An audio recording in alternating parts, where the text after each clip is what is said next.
Alright guys, so I'm going to try and keep this short. I am taking, well, you guys probably saw it on the channel if you guys are going to my videos right now or looking through a bit confused, but I am taking down part 10 and putting this in its place since I basically found that, or it was brought to my attention, that part 10, the audio cut out at a certain point. So I redid the audio and just cut it back together with the original piece. So it's actually a bit longer now. So, with that, if you guys have seen the video already, I will try and find a good time marker to set you guys up on, and that'll be in the description below. So anyways, hope you guys enjoyed the video, or, well, once again, if you guys have already watched it, I'm sorry about that. I did not know about the audio cutting out. Alright, goodbye guys. To play, there's no angels where I go, only pieces that are broken, scattered dreams across the floor. I'm home.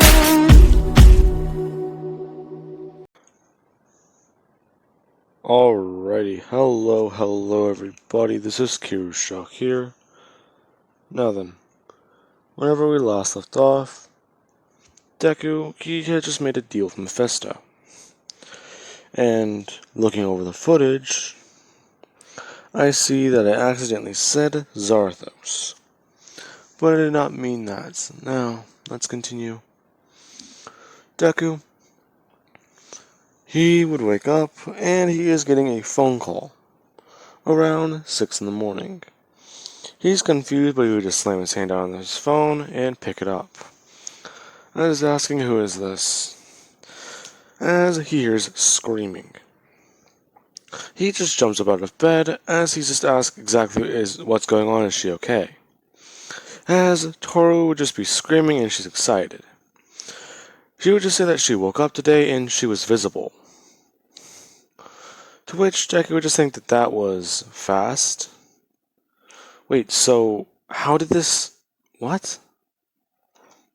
I don't know, it's just happened. I tried to see if I can turn my quirk back on and I can. That's great. As Deku would just say that. Now then. He would just ask her if that's good and all, but it's a bit too early for this. To which she would just somewhat agree, saying that she knows, but she kind of already woke up her parents. Now, let us... Okay, I found it. The picture is by Blue Otaku, and I actually did use this for another series.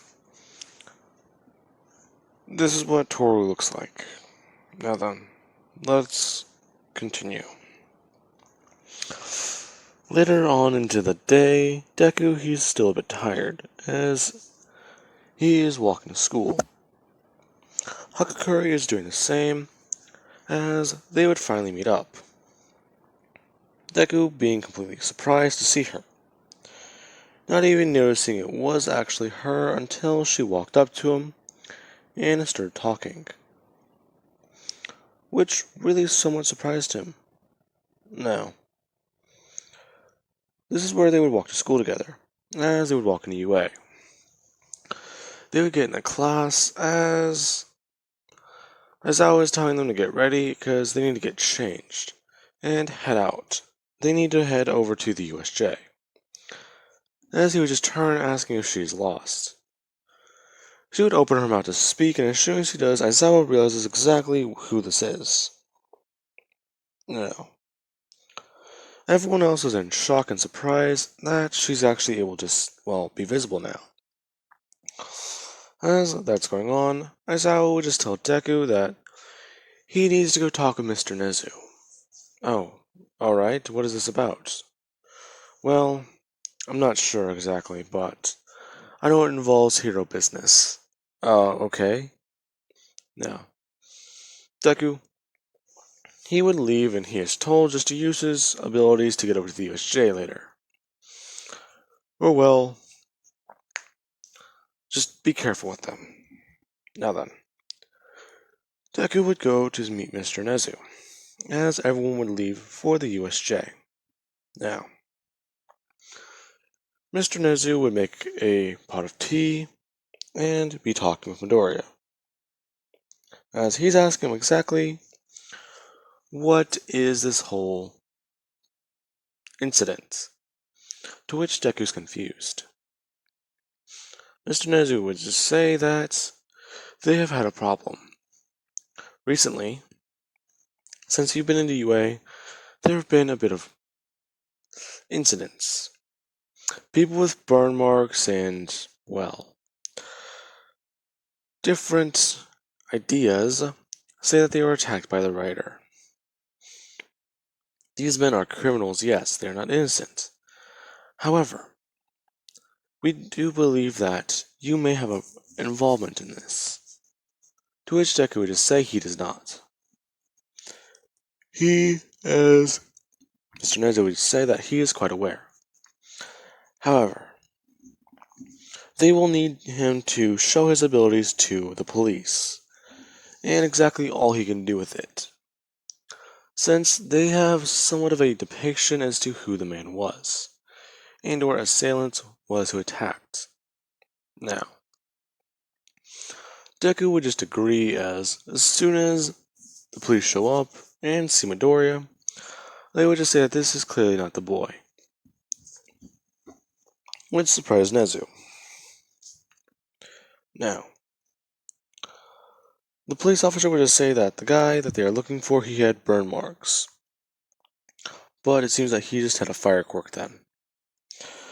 That was theory number 2. So, sorry for the confusing, young man.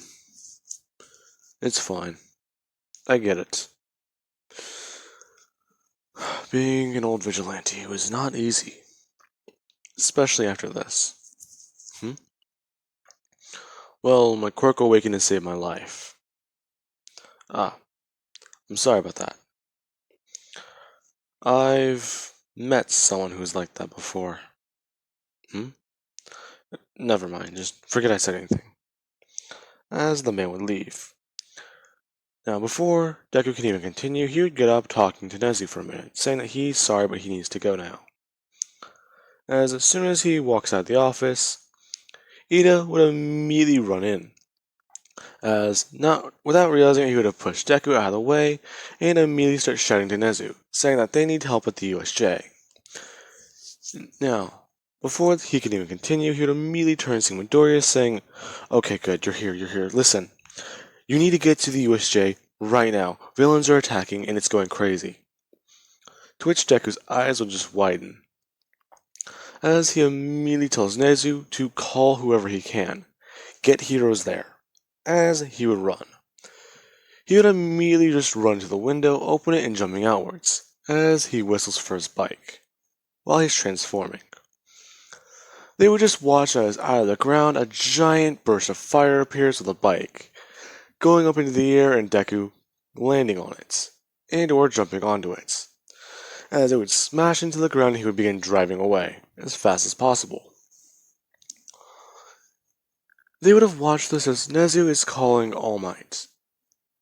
Now then, with that happening, Deku, he would arrive at the USJ in under 2 minutes. I'm not sure exactly how far it was, but the Ghost Rider is fast as hell. So I'm lowballing that. Instead of just saying he could arrive instantly or within 5 seconds. Now, whenever Deku arrives, he sees that there is a large wall sitting between him and everyone else, as he cracks his knuckles, telling the writer that he can feel it too, can't he? Yes. Now, let's tear down this wall. As Deku throws his hands behind him and begins smashing through it.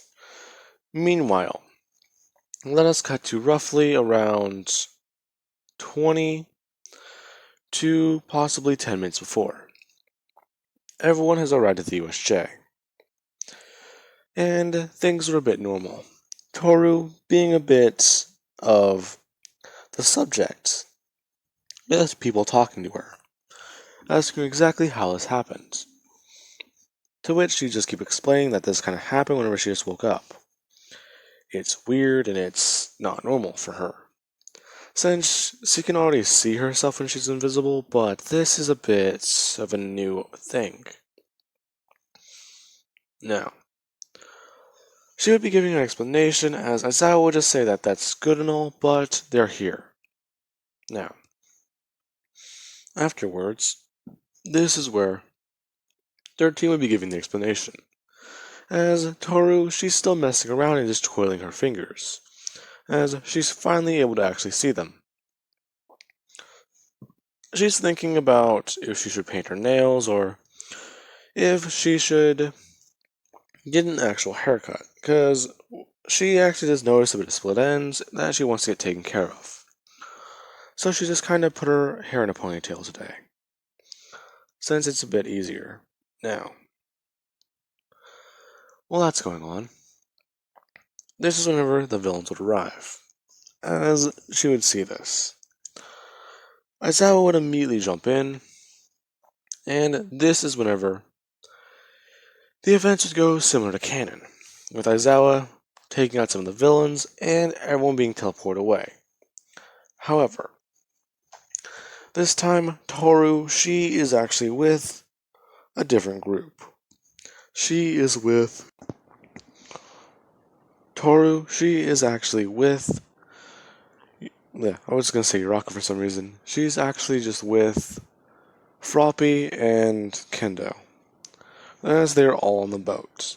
Now, they would all be in a chat as Toru would have made her way over, Froppy helping her out. Now, they would all be talking as she's trying to find the best way to get back to land. She's thinking that she can put one for all on her foot and launch off. As Kendo would just remark that that does not sound like a good idea. Exactly what should we do then? Well, I do have another idea. Really? What is it? Well, back in the circus. Wait, you were in the circus? Yeah, well, it's just. Please don't tell anyone. Me and Midoriya grew up there. Wait, you know Midoriya? Ah, shit. Now, while they're trying to question that, she would just say that they need to focus. Okay, listen. We haven't seen this act in forever. Bit nostalgic, but here. I'm gonna need you to do one thing. I need you to make your hands large enough to throw us. Can you do that? Well, not very far. Okay, well, that's not good then. As they would make a plan. The plan is for Froppy to launch them off the ground. She is going to. She is going to launch Kendo off the ground, then that is going to be where she gets airborne. She's going to then try launching Toru up into the air at Kendo. As soon as that happens, Kendo, she's going to need to have her hands giant and swing them over her head, sending Toru out forwards, as she'll grab Kendo, then grab Toru, using the momentum to fly towards land and get further to shore, which would somewhat work after it's executed properly. Now then, with that being said, this is whenever they would encounter Shigaraki. As they encounter him, Toru, she would have actually held her hand, as whenever she does see Shigaraki going for Froppy, she actually does flick him away. The Nomu, it would have tried reacting, but Deku, whenever he did it in canon, he immediately jumped upwards to make his presence known, that he was clearly attacking. Toru, however, it was not, well, suspected, since she used her quirk to make herself invisible. So it just looked like she was just flailing around her arms. Now, The electricity is what threw it off, as Shigaraki would have looked directly at her as Aizawa cancels Shigaraki's quirk. Now, that is whenever they would begin hearing a sound. They hear what sounds like a motorbike pull up, as a lot of villains are scared of that sound. They know exactly what to associate that with, as Toru is ready. Everyone just starts looking towards the door, as they can clearly hear it bending. And, well, it's not just bending. Every time Deku throws a punch at it, he just gets angrier and angrier, as he bursts through the metal and takes the metal frame off of the cement door, completely breaking it away, as he would walk in. Every villain there cowering in fear as they can see the Ghost Rider. Now, Deku just looks around as he asks the rider if he can handle this. To which the rider would just say that he'll give him a warning whenever he thinks they're at the limit. So, do you want me to take over? I'd really rather you not. One of us has to do this. And I don't know if your impulse control is as strong as mine. Really, kid. My impulse control. You know what I mean. You're sure you don't want me to handle this, kid? I can get it done in less than a minute. Yes, but you'll kill everyone. Well, penance has to happen somehow. I know, but just let me stay calm. We need to make sure no one dies. Besides, if we can do that, then we'll at least stop being associated with what we started. Now, Deku, he would just bring his hands up whistling, as the bike would immediately move forward. Everyone would watch this happen as Deku, he hops on it and gets in a battle. As the chain lights on fire, he would immediately start riding forward. Everyone watching as the rider, they can only see the trail of fire he's leaving behind, as they are all being scorched and burned with hellfire. They'd be feeling this pain as they're not even sure what to do now. Most of them just want to run, but Deku, anytime he sees them doing that, he just comes in and throws, punches, and knocks them out, taking them down within seconds. As that's going on, Shigaraki, he would just instruct everyone to attack the rider, as they would all dogpile on top of him. He would let out a loud burst of fire as he screams, everyone just being knocked away in the ensuing blast. Now, Shigaraki, he would just watch as Deku begins to walk towards him. He can just hear the chain just clackling back and forth in Deku's hand. He would just tell Kirikiri to summon the Nomu, as that would happen. Now then, Kirigiri would summon the Nomu as Deku looked at this creature. The creature is instructed to attack the rider, as it would come forward, blasting at Deku. It would go to sock him in the face and actually throw punches at him, as Deku he is able to hold it off for a second. He would be able to keep its hands at bay by dodging them and trying to grab at them. He is not sure exactly how strong this thing is, but after being told it's made to kill All Might, he needs to be careful. The rider would just say that he can take over. Listen, I got this. No, you don't. As he is instructed by the rider to use the penance stare. As Deku, he would grab onto this thing and immediately just get close enough. He would grab onto both sides of its face as he uses the stare, seeing everything that has happened to the man. His life before, his wife, his child, and him being caught and captured, and experimented on. As Deku, he would just back away. The Nomu's not injured or even penanced, as Deku detransforms. This man's innocent and he's been through hell. Thus, the Nomu would sock a punch directly into Deku's face, and another into his ribs. These were shallow, however, so they're not lethal, but they did break part of Deku's skull. Now Deku would go smashing into the ground as people are confused. The rider just got taken down. That's not possible.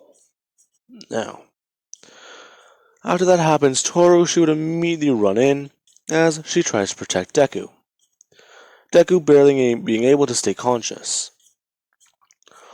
as he tells her to run. She would just say no as she goes to throw a punch at the Nomu, meeting one of its arms.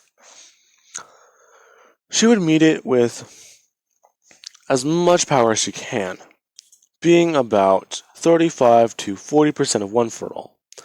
However, that did not work, because she just broke her wrist. And the Nomu is cocking back its other arm. As it goes to throw it, she would try blocking with the same arm, as she breaks it, sending the Nomu somewhat flying. And or just moving it back by an inch or two. Now then, Deku, he just feels anger and rage. He's going to fail once again, as the rider would take control. Getting back up, and Toru would watch, as she just asked exactly what's going on. He couldn't move, as the rider would just look down at her.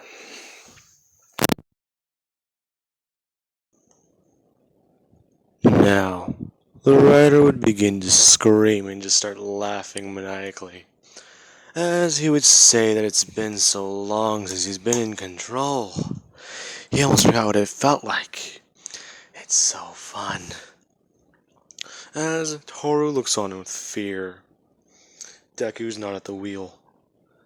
She immediately just turns around and tries to yell run and or get away to everyone in the USJ, as Shigaraki would watch on. As the rider would immediately scream out as loud as possible and begin by having their change lash forward, immediately wrapping around the Nomu as he just picks him up off the ground and begins to rip him apart limb from limb. This not killing the Nomu, however. He would just watch as the Nomu begins to regenerate, and Deku, the Ghost Rider, would run over, smashing a knee up into the Nomu's head as the Nomu gets sent flying, destroying the area around his face where the shock nullification is, as it basically just popped. Now, the rider would just begin to laugh as Shigaraki would watch in horror. The rider would then turn as Shigaraki can't see it, but there is clearly a grin on that face, as the rider begins to walk over. Shigaraki can hear the chains on Deku. He's basically clouded them, looking like an old ghost. Now, Shigaraki would just instruct Kirigiri to get them away now, as a portal would open in front of them, the Nomu charging directly straight through. The Nomu's regrown most of its body, however, but that's not enough. It would go to throw a punch directly at the Ghost Rider, as it would do so. People would watch in shock as Deku straight up just caught it and begins to curl the Nomu's finger and arm directly backwards, as the Ghost Rider would begin a little game, saying exactly how much can he take, as the Ghost Rider would begin by stabbing and actually starting to rip out the Nomu's fingers and stab it into its own arm, running the chains through and scorching it with hellfire, as the Nomu just shrieking on in pain. Everyone in Class 1A is horrified and impressed at the same time. Bakugo's not even sure what to do. Now, the Nomu is held down by chains, as it is on its knees. Deku, he just looks down at this thing. The Ghost Rider would just say that this has been fun, but, well, you have no soul to burn. As the Ghost Rider would just start by grabbing the Nomu by both sides of its face and immediately just spitting a wave of hellfire into it, as everyone watches the Nomu begin to scream out in pain. Shigaraki would just be waiting for the Nomu to regenerate, so he can just take this kid down. He's gonna do it, right, Kirigiri? Sir, I suggest we leave. Kirigiri, you do not give the orders here. As they would watch as the Nomu is nothing but a pile of bones. Not even regenerating. The fire is still covering them and scorching them. As the Ghost Rider would just turn its head creepily. And he would just watch as the Ghost Rider starts popping his neck and just cracks his knuckles. Saying that was fun. What's next? You? The portal guy? Who? Now, this is whenever All Might would show up as the Ghost Rider lunges forward. All Might would immediately blitz and begin by getting in front of Deku. As soon as that happens, this is whenever All Might would just say that the Ghost Rider needs to stop. As he would do so, stopping directly in front of All Might, saying that he needs to move. He's innocent, but they are not. They are not innocent. You need to calm down, Midoriya. As Toru would just run up and kick Shigaraki. Shigaraki was trying to sneak attack All Might, but she is not having any of that. She has been keeping a distance, but keeping an eye on the battle the whole time. All Might would turn around as he would see this, watching as a portal opens underneath him and he is taken away, as the rest of the villains, or what's left of them, leave. Now then, this is whatever Toru would just say that is not Midoriya All Might. That is the Ghost Rider. The one Deku keeps in control. He's right to do so. That was terrifying. Really, what did he do? Well, as Toru would give an explanation, saying that after he lost control, he kinda just killed something that the villain said was made to kill him. In his prime. All Might would be a bit confused but curious at the same time. And if that's really true, then this boy holds so much power. And he's trying to become a hero. He needs to see about this further. Now, afterwards, this is where Deku, he would be questioned and have to detransform, as the rider would just reluctantly give up control. As Deku would fall to the ground and he begins to somewhat start breathing heavily and trying to catch his breath. As Deku would just turn, asking exactly what happened. You don't know? No. Where's the Nomu? The Ghost Rider took him down. He was in control? How many people died? Just the Nomu, it's okay. As Deku takes a deep sigh of relief and people just watch him visibly weak for once. This guy's been strong, he's been calm, and, putting on a facade. It's strange. Seeing someone you see as the most powerful man alive, reduced to nothing but some scared person. Showing that he's at least still human somewhere inside. Now, that is going to be where I leave this part off, guys. And this is the rest of the re-recording. So I'm going to be cutting this off of the 2048 portion and putting this at the beginning of put something at the beginning of the video right now.